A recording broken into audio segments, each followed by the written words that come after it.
Hello, throwback tubers, and welcome to another Let's Play with me, BlueAnkylo.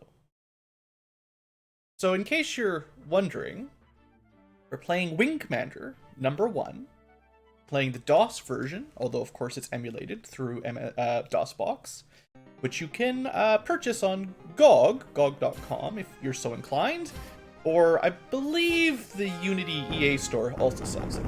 Anyway, before we get too far into this video, thanks Origin FX, we're going to just talk a little bit about the game and the series, and then we'll get to the first mission, or two, depending on how long it takes. So, for those of you hardcore veteran tubers, you might remember that Wing Commander for the Super Nintendo was actually my very first Let's Play for the channel. So that was ages ago, and the quality was probably terrible. Well, I mean, I was new and all. So anyway, we're going to make a revisit, so to speak, and we're going to do the DOS version, so it's a little different. And I'm going to hopefully continue on with the series past the first game. I definitely want to get to some of the more modern, well, not modern, but less ancient ones. I want to get to Wing Commander 3 and 4 if possible. So just to explain the setup a little bit here, on the left side of your screen, you can see the mission tree and the current system we're in. Below that is the ship we'll be flying for today's mission, and at the bottom left is the Midi synthesizer we're using, sort of showing a little bit of tunes as we play, just for fun, you know. If you're trying to play along, there's a lot of tweaking to go to make this work properly. So you need the game to start with, and then you got to use the DOSBox config to make it run. I mean, you can change some of the graphics a little bit with some pixel scalers and stuff so that it's a little bit better in high resolutions. I've got just kind of a standard, I think HQ 3x filter on, just nothing's very complicated. What else can you do? There's a few little tweaks and settings you can do. The biggest one I did was the music, because the built-in Sound Blaster emulator was kind of terrible. So I'm using the Munt, M-U-N-T, MT32 MIDI emulator, which is based on the Roland sound cards, which definitely sounds better on my computer than the Sound Blaster emulator. So that took a lot of doing, to be honest, and I wish you luck if you want to give that a try. It's some work. And I am also using a gamepad to play instead of a mouse or a cool joystick or flight stick or whatever, because, you know, I originally learned to play this game on the Super Nintendo, which had a Super Nintendo controller. So I'm using a gamepad with most of the flight controls mapped to the analog stick for flying and then shooting and all that. I had to use DOSBox has a config. If you go Control F1, or I can't remember the key shortcut. There's a key shortcut that pauses the game and lets you map buttons, which works, and you can set up a modern, you know, 3-axis, 4-axis. 4-axis is the word. Yeah, you can set up modern 4-axis gamepads if you want. My direction pad, you know, the up, down, left, right buttons never seem to work, so I had to go with the third software called Joy2Key, which maps those buttons to keyboard buttons, so I'm able to use all the buttons on my gamepad. It's a bit of fiddling around, but anyway, it does seem to work. I still use the keyboard for a couple things, but for the most part, we're playing with gamepad. So for better or worse, I'm sure a lot of the hardcore flight sims are like, oh, ew, not using a real mouse or not using a real flight stick. You didn't buy a $5,000 sit-in cockpit? Shh, too casual for me. Or something. Anyway, we're playing Wing Commander. I'm sure not a whole lot of people watched the original series. Just to catch you up on the story for Wing Commander 1, we're playing as the humans, we're in space, we're colonizing. We've been at war with the cat people, known as the Kilrathi, for I think 20 years at approximately the start of this game. Mankind is basically losing, although it's not a decisive loss, we're definitely not winning. And we're on board, we're like a flight squad on board the flagship of the human fleet. I believe it's the flagship, called the Tiger's Claw, basically a big carrier. And we're gonna go off on missions to destroy enemy vessels and protect allied vessels and destroy stuff. You know, pretty standard flight sims. It's, you know, It's a pretty cool game. So anyway, let's get started. We're going to start with the Vega campaign, which is the original Wing Commander 1 story. And you can see the branching paths there on the left. Now, I think I'm actually going to start by taking kind of the lesser seen path that I rarely see on the right side. If you just win, if you follow the blue arrows, you generally only see half the game, give or take. If you go to the right side where you lose, you actually get harder, different missions that I have definitely not played very much. Like, when I first played this game on the Super Nintendo, I've certainly played them all a few times, but I usually took the winning route, where you succeed on most of your missions. So we're going to do it a little different than that, just to try to show that off. And maybe I'll insert later on some of the alternative system missions, some of the other ones that we're going to miss. Like, if I go through... Oh, I might go like 1, 3, 8, 5, 8, 11, 10, 12, so we still win. But, because the final one, 13, is, once you get there, you've lost the campaign. But, yeah, I figure, you know, it's kind of fun to show off some of the other missions that you normally don't see. Guess we could get this mouse cursor out of the way. Pew, pew, pew! Oh, we died. The timer ran out and you die immediately, so pretty standard. So anyway, we're going to go with Ankylo, call sign Blue. And you can see the other people who've played the little arcade game here. One thing I want to mention is I really enjoy the music for this game. I know that the very bottom, there's a little bit of text cut off at the very bottom there. That's part of... I could try to fix it. I've been having some issues with that. Just hold on just a second here. Super awesome. I thought I had everything set up before we got here today.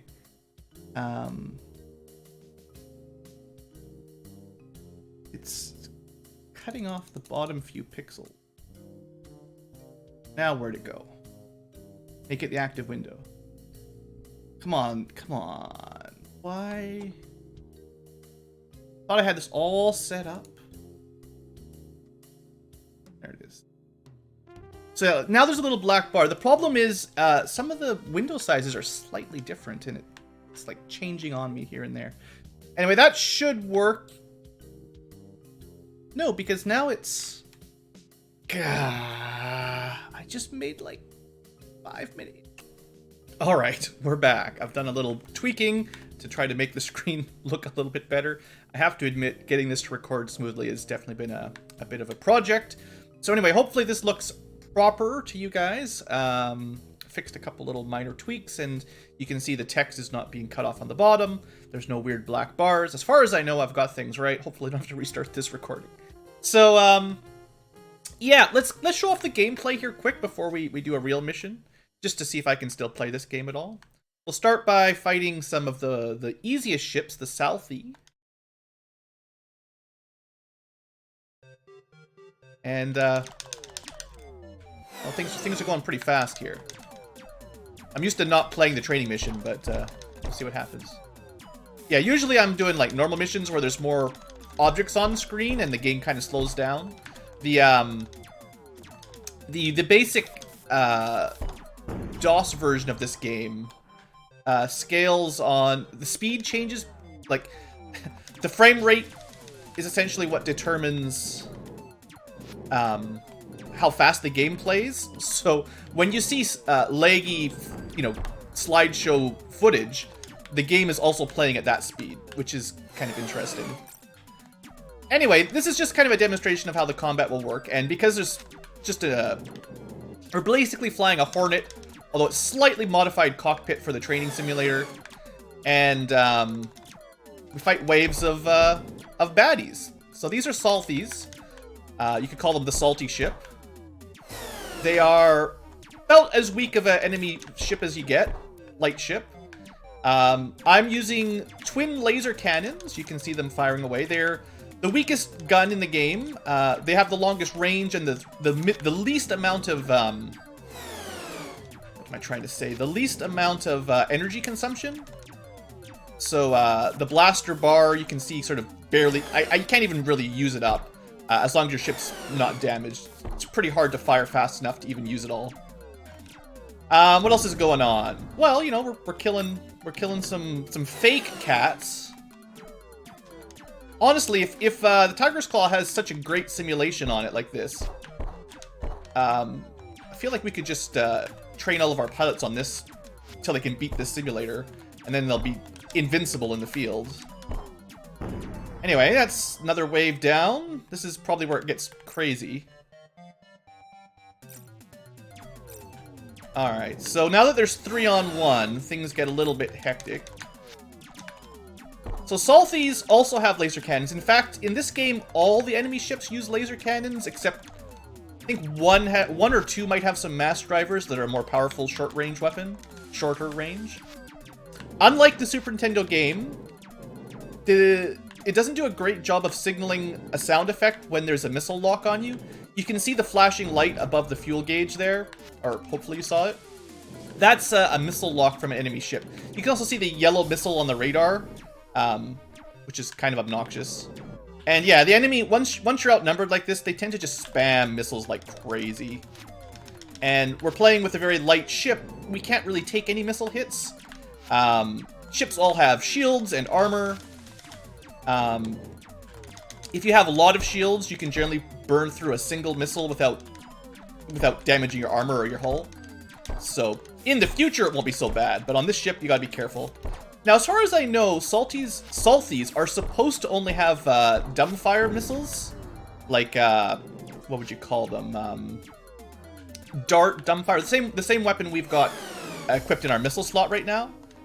They're not supposed to be tracking, but I don't know if that's just a mistake in the programming, or they show a missile lock even when they're even when you're targeted by a dumbfire missile that just goes straight. Usually you can only really get away with dumbfires on a capital ship that doesn't really move much. But who knows? Who knows? I also don't know the training simulator very well, but Salties do seem to have missile locks, even if they're not supposed to. This is going really well. We haven't actually taken any damage yet. Like, this is very, very a good showcase of how the flight sim works here. See, who needs mouse controls? My gamepad's accurate enough. I do like to use afterburners pretty frequently when I'm playing this game. So when you hear that little engine thrust and you see my left side KPS gauge, that goes up to about 1300 or so. That's a dash of afterburners. You gotta be careful you don't crash into stuff when you're doing that, of course, but it's very good for dodging missiles and just maneuvering. You can change your cruising speed with a couple of controls. Alright, we're on to the final wave of Salthies here. If we can win this is pretty awesome if we can get through this one. So it's 4-on-1. I'm gonna try that. No, not a chance. I've got 2 dumbfire missiles. They're really hard to hit Salthies with. Also, we're starting to get a bit of lag here. I think I actually hit it and then rammed it. Sure, that'll work. We killed 1 of the 4. The hardest part is just getting rid of the first couple, and then it's not so bad after that. I'm trying to let my shields charge up and not get hit by the incoming missile. Also, we've only got 1 gun, which is less good. So now what I'd like to do is get a missile lock with my Javelin Heat Seeker. You gotta get behind them in this game. Unlike the Super Nintendo game where you could just launch them at will, the DOS version, you need a lock on, like that. And if that hits, that might be enough to kill it. Of course, they're pretty evasive. They might just... Nope, we got it. Alright, good. 2 down. We might have this. Of course, only 1 gun is not great. And now my my aim is going off. Getting too tense. So on the bottom right, if you're looking, you can see to the left and right of the ship are 2 little curved lines. Those are the enemy shields. It goes from green to yellow to red as you destroy their shields. And then their ship goes from green to red as you destroy the armor. And if you're paying very close attention, you start seeing parts of the ship fall off in the main screen. That was not part of the Super Nintendo version. So, enjoy it. Oh, I should have locked on. Oh, it actually blew up. I didn't even see it. The Super Nintendo version was definitely better at overlapping sound effects. That's one of the downsides for the DOS version. Is it it doesn't always play, you know, the explosion sounds or the victory sounds. Sometimes, I think it's just part of how the Sound Blaster, or I don't know how they programmed it, but it's just the original sound system wasn't designed to cover too many overlapping sounds at the same time, whereas the Super Nintendo was much better at that kind of stuff. So this guy's almost dead. I saw some parts of his ship falling off. He's also not firing much, so we may have destroyed his weapons. This is awesome. This is the last ship. Alright, we got it. So if you complete all the way to the final phase, 4 ships, your ship gets repaired, and now you're fighting against the next tier of ships. So we'll keep going for a little bit longer. I could theoretically see getting all the way through Salthies and Drouthies. Both of these are fairly easy ships to kill, even inside a Hornet. It's the 3rd and 4th tier that get a little bit crazy when you're just firing lasers. So, Drouthies, basically the same as a Salthie, except a little bit easier to hit, a little bit less maneuverable, more missiles, and the same guns. Probably a bit thicker armor, but, is it actually fleeing? No, I don't think they can flee in the simulator.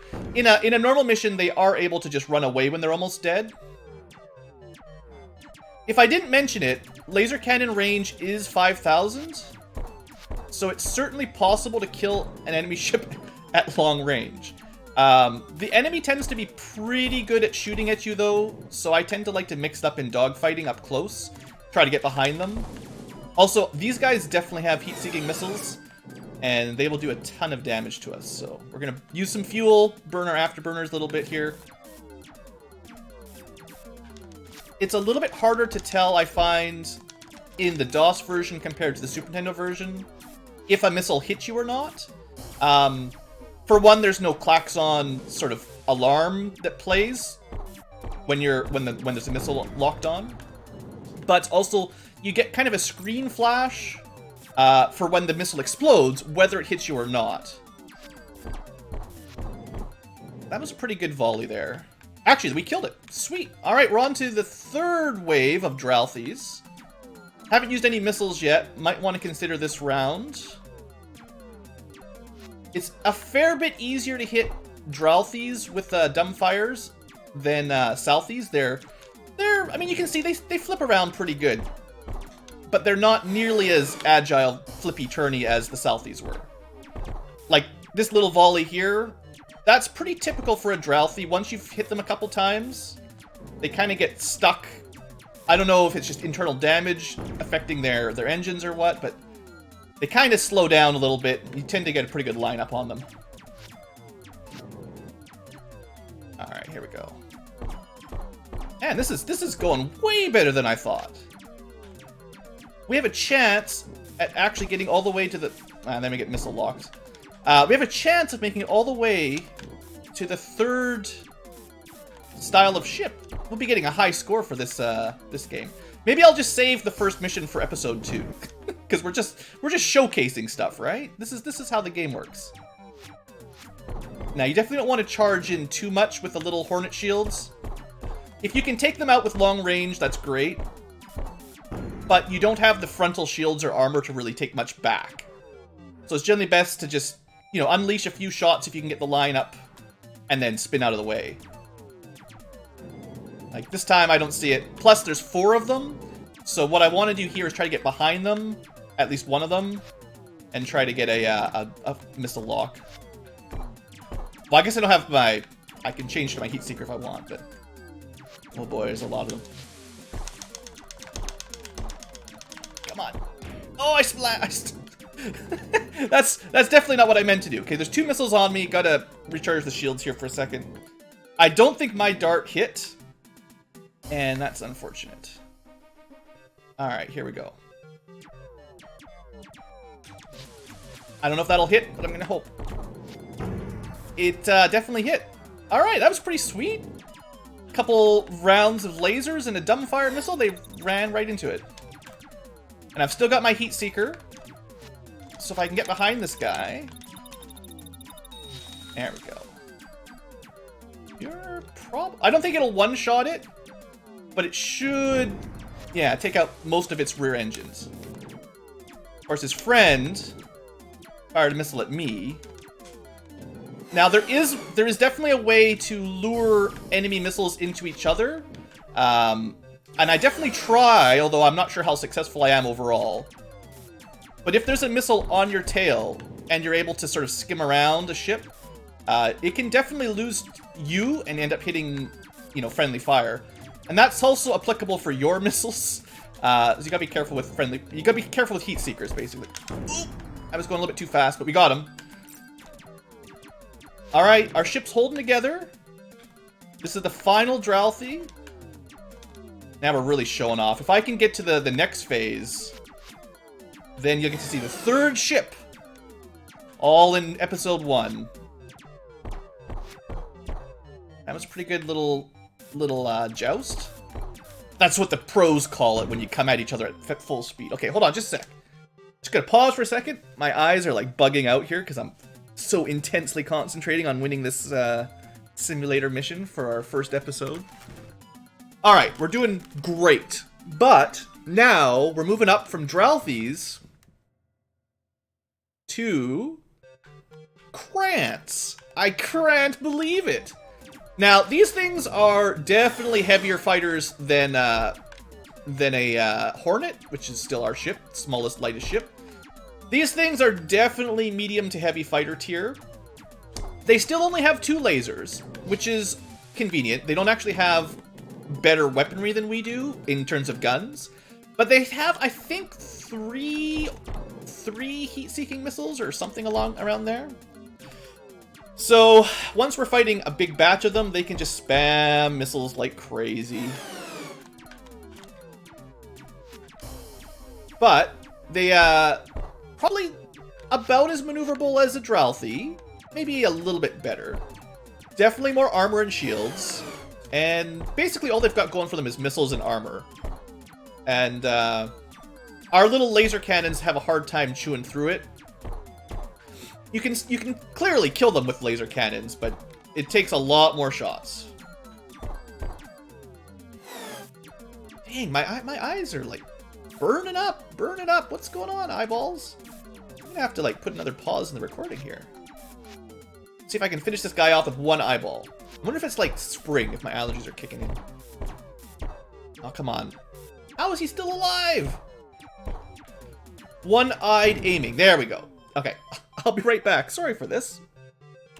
And hello again, folks. Sorry about that. I don't know exactly what's going on with my eyes and nose. I think it's probably spring enough that this is just allergies kicking my butt again. But hopefully that's all it is. It's not like some weird eye spider eating my insides of my eye out. Just give everyone a little bit of nightmares. Anyway, let's keep going. So we just finished off all the Southie, all the Drouthy. Now we're on to the Krant phase 2. Or phase, I don't know. Phase 1? I thought it was group of 1 and then a group of 2. Why is there only... Oh, no, there's 2. They're hiding. Alright, so 2 Krants means probably going to get nailed by torpedoes from behind as soon as we focus on 1. But we'll see. The quicker we can kill this guy, the better. I probably should try to save my missiles for either the 3rd or the 4th wave, depending on how brave I want to be. Sometimes it's worth taking a couple pot shots while the missile is incoming, just to keep them from just focusing fire. I think, like, typically once a ship takes a little bit of damage, they tend to divert their attack a little bit. So, if you're taking a lot of fire, sometimes evasive maneuvers aren't the best option. Sometimes you just wanna, you gotta maybe take a hit or 2, and hopefully try to aim a couple of your own weapons at them, and then that kind of cools them off a little bit. Works especially well when you've got a wingman, you know, seeing as we're supposed to be a wing commander. And sometimes they'll focus on your wingman, and then you get a nice clear shot on them from behind or from the side. Unfortunately, your wingman very rarely does that for you. When you're under attack, they don't save you very often. It's kind of like, you know, if you played Star Fox, Fox, get him off me! That's far more of the situation in my experience.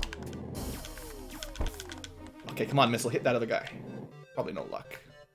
Oh, there it is, hit me anyway. So that one missile took out all of our shields, and probably even took out some armor, although this training simulator doesn't really show you your ship's armor. Once we get to the real cockpit, you'll be able to see what a typical inside of a Hornet looks like.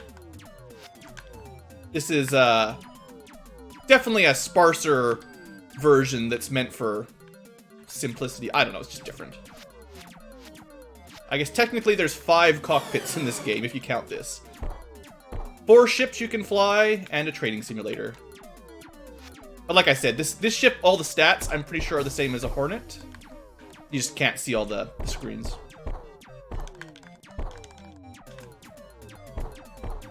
Alright, looks like we're going to make it to Phase 3 of Krantz. Although I am running a little low on time, I think I'm going to have to start with some missiles on the next one. I probably won't be able to finish Phase 4. Just because I don't have the... Like, I'm not good enough to kill all the waves of Krantz. That hit. Pretty sure that hit. So if you lock on, it's definitely... I would recommend locking on. Because then you can remember which ship you've started shooting easier, instead of having to cycle through all the ships to see which one's been damaged. Alright, we didn't get hit by the missile, that's good.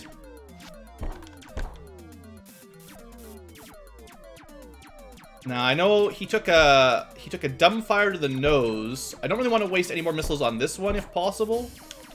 Maybe a dart on the next Krant after this guy. Come on. Come on, aim. Jeez. I do find Krants are fairly hard to hit at long range. They're not impossible, but they like to maneuver around a bit. It's pretty hard to predict. I find, anyway, it's always my personal experience, but I find it's fairly hard to predict where they're going to move. Compared to like a Dralthi, which is very easy to predict generally. Or, holy smokes. Yeah, they were right on me there, weren't they? Oh, that's a miss. That's too bad. Do I have enough time to fight these without using my heat seeker? The question really just comes down to whether or not I want to try to take on the 4th wave, or if I think I have enough time. The problem is with these little pea shooter laser cannons, you really need to be accurate, or else you run out. Like, your DPS is so low, you can't really miss very many shots. Like, I don't know.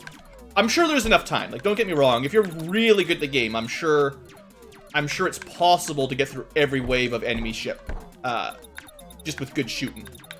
But you don't have a very good gun, and you don't have very many missiles. So, well, you can see what's happening here. This guy's being very evasive. He's doing a good job. I gotta save my RAM for the 4th wave. You really can't survive more than like 1 or 2 front rams on a Hornet, especially not if you're afterburning. If you're afterburning, like, you take damage when you ram based on how fast you're going, I think.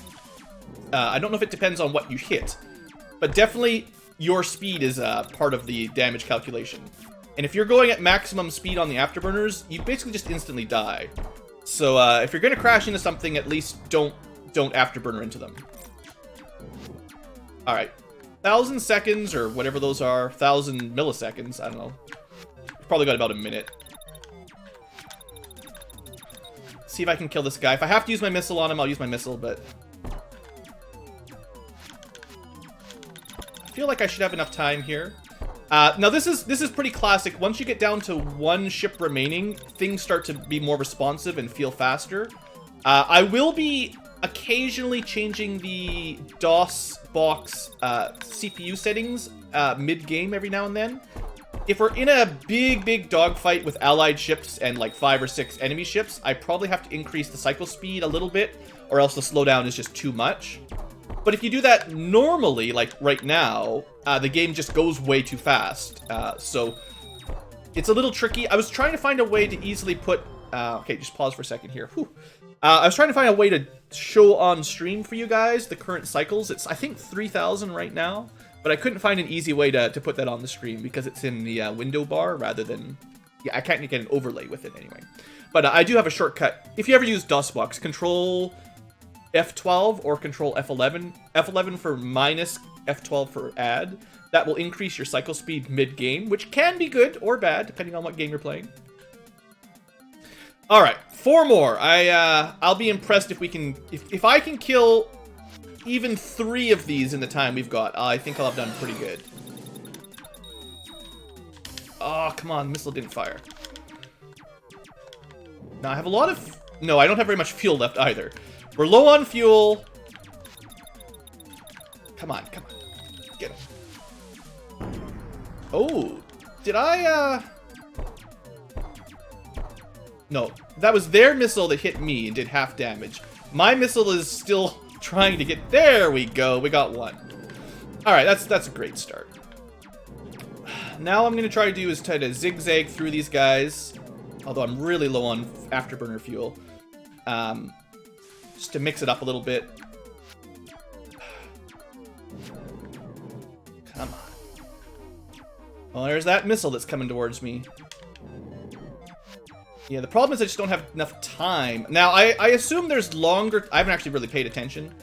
I assume the timer is longer... for the more enemy ships you're fighting. So they might balance it that way so that you know, as long as you can kill one per 600 timer units, whatever, you're probably okay. But it takes way more time than that when there's multiples because of all these missiles. And oh, that missile took out my gun. I must be nearly dead. I don't think we're gonna win this one. And they've got another missile. I'm pretty sure it's 3 missiles per Krant. So, maybe, you know, the first one we killed before he could fire all 3, but we're probably going to have, you know, pushing 10 or 11 missiles to dodge. Come on, I gotta kill... Okay, that was good. That missile missed. It's hard to tell. The screen still flashed, but if you're watching the shield bar, it didn't go down. I mean, there's still a chance, but with only 1 gun, we're at half DPS, approximately. It's not exactly half DPS. It's probably a bit higher, because you know, you don't waste the energy if a oh boy, man, we're nearly dead.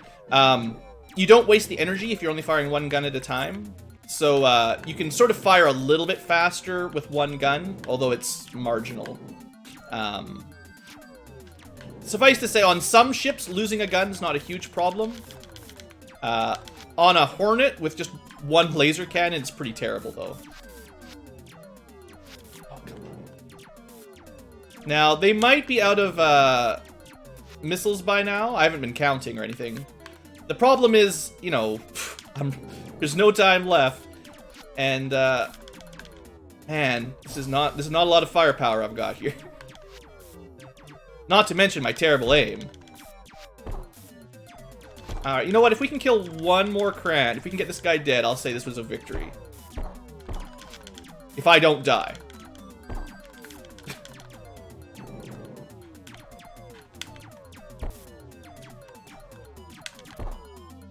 I probably shouldn't try ramming strats at this point, although with the timer going down, there's not a lot of choices. But I'm pretty sure even with full shields, the ramming will just get us killed. Come on, he's almost dead. He's got to be almost dead. Now, if I had a mouse, these really accurate, fine movements would be better. That's the big difference with mouse controls, I find. 2 left, 900 seconds. There's no way. If we can even kill 1... If I could kill 1 of these, that would be insane. I just don't have enough time.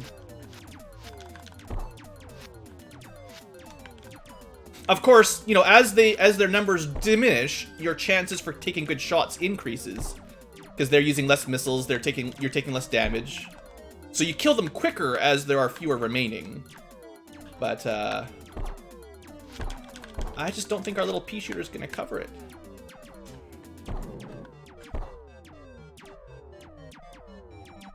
If I could get some, now, I'm not sure, like, okay, just, I have a complicated concept I'm thinking of. So, it feels like in this game, both the Super Nintendo and the DOS game, when you're firing your weapons, if they connect at maximum range, so for a laser it's like 5,000 meters or kilometers is max range, it seems to me they do a lot of bonus damage and kill things really quickly. But in the manual, it suggests that lasers actually do less damage at, oh, I rammed him, it didn't die. Oh, he's so close.